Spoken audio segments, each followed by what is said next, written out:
কবরে বা মাজারে বা কোনো শহীদের কবরে ফুল দেওয়া যাবে কিনা এ ব্যাপারে ইসলাম কি বলে জানালে উপকৃত হতাম।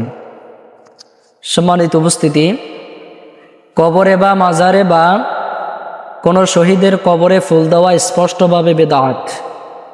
কারণ আমাদের বিশ্বনবী মুহাম্মদ রাসূলুল্লাহ সাল্লাল্লাহু আলাইহি ওয়াসাল্লামের জীবদ্দশায় অসংখ্য অগণিত সাহাবায়ে কেরাম ইন্তেকাল করেছেন, কিন্তু কোনো হাদিসের মধ্যে এরকম কোনো রেওয়ায়েত নাই যে আল্লাহ রাসূল সাল্লাল্লাহু আলাইহি ওয়াসাল্লাম সাহাবায়ে কেরামের কবরের মধ্যে ফুল দিয়েছেন।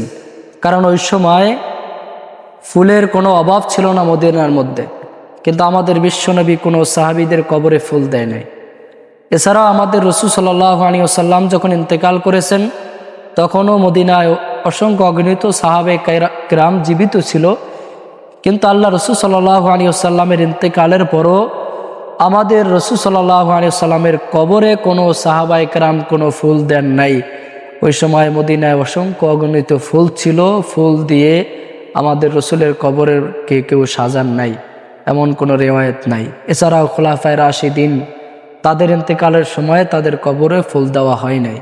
তো যেটা আমাদের রাসূল সাল্লাল্লাহু আলাইহি ওয়াসাল্লাম করেন নাই, সাহাবায়ে কেরাম করেন নাই, তাবেঈন যারা আছে তারা করেন নাই, সেই কাজগুলা যদি আমরা করি সওয়াবের আশায়, তাহলে এটা স্পষ্টভাবে বেদাত হবে।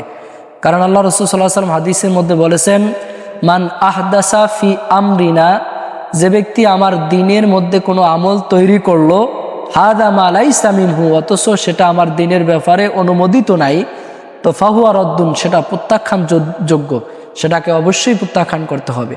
তো যেহেতু ফুল দেওয়া এটা আমাদের রাসূল সাল্লাল্লাহু আলাইহি ওয়াসাল্লাম করেন নাই, সাহাবায়ে কেরামও করেন নাই, এটা যদি আমরা ইবাদত মনে করে করতে থাকি তাহলে এটা অবশ্যই বেদাত হবে।